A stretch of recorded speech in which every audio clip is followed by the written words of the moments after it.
Welcome back, Bravehearts, sa ating channel. At meron na naman tayong tanggap dito na phone. Okay, so ito ay Vivo Y11. Okay, so ito ay papalitan natin ng LCD since nabasag ng may-ari. Ayan, so makikita nyo naman yung screen niya ay basag sa bandang baba. Ayan ang resulta. So wala na talaga tong pag-asa. Papalitan na natin ng bago. Actually, nag-order na tayo ng bagong LCD online. Start na tayo. Hey kid, don't ever let them get inside your head. They'll tell you what to do in life instead of everything you know that you could get. Don't let them guide your life towards regret.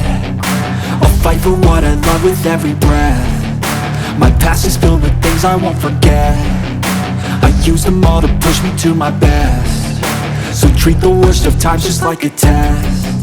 If only I could go back in time, I'd tell myself that everything will end up alright. Just push yourself, test yourself, figure out what you like, and find your limits, don't be rigid, always work towards a prime. Surround yourself with open minds, people can change your life. A few friends with intent can help you feel alive. Find a passion, take some action, and with a little time, just be patient, make a statement, try to enjoy your life. They'll try to kick you while you're down.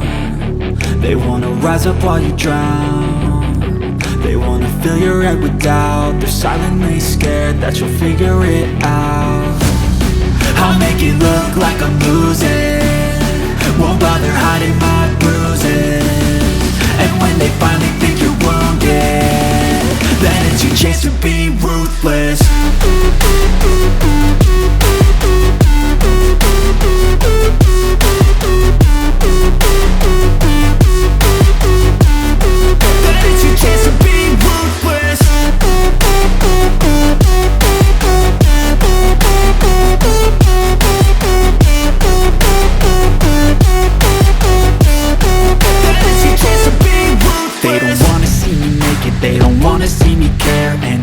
Make some progress, I can see that they compare. I think everyone's against me, maybe something in the air. Am I paranoid? I swear a void is forming and they're scared. I walk a straight path, not many can say that. I like to play fast, cross me and there's payback. You better pray that I don't see your face at any place that I go. I know you hate that. I've been doing fine, I'm not wasting any more time. I live for the fight and the climb. I think that the pain that's deep inside is what defines. So I won't give up, I'm gonna make it to the top. I don't care what's in my way, I swear I'm never gonna stop. I could fall flat on my face and I swear I will get back up, cause I don't deserve a thing and the road ahead is tough. They'll try to kick you while you're down. They wanna rise up while you drown. They wanna fill your head with doubt. They're silently scared that you'll figure it out. I'll make it look like I'm losing, won't bother hiding my bruises. And when they finally think you're wounded, then it's your chance to be ruthless.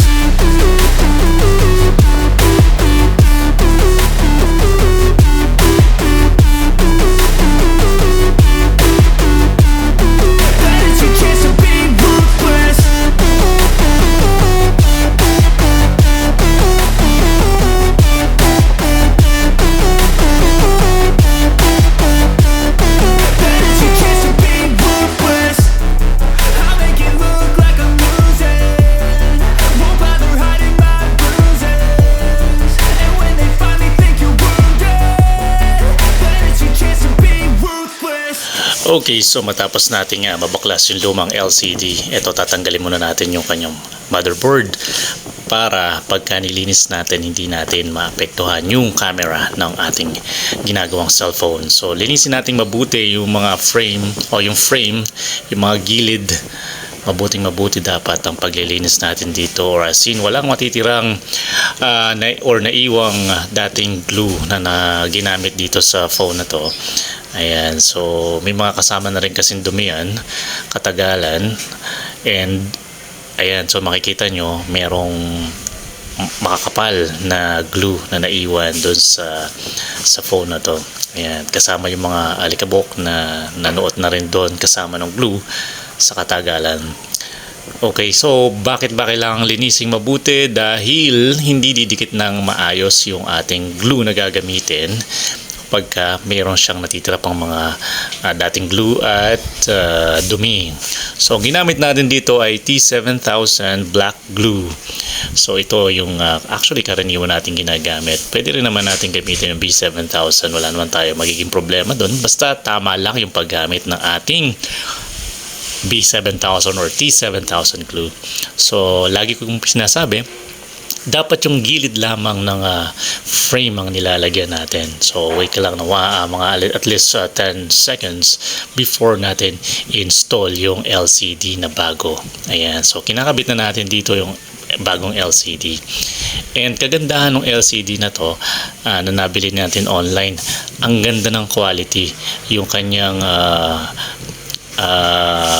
picture quality, yung kulay talagang vibrant, and at the same time yung quality ng pagiging smooth touch, ayan, napaka soft touch, and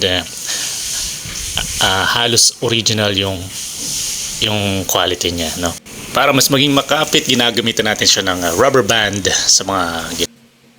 A few inches later.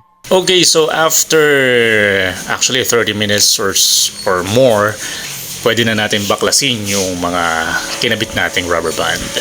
And okay, so ito, pwede na natin siyang ibalik muli o yung mga parts isa-isa, and let's go.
Okay, so nakabit na natin lahat, and ito, tinetesting na natin using yung camera niya. Ang linaw, di ba? So, ganun din yung quality ng kanyang touch, soft touch, and napaka-smooth. Alright, so, ang quality niya, sobrang ganda. Okay, approved na approved, and matutuwa na naman yung ating customer. Thank you for watching, and huwag kalimutan mag-subscribe, and i-on lang or tap yung notification button para lagi kang updated sa ating mga videos.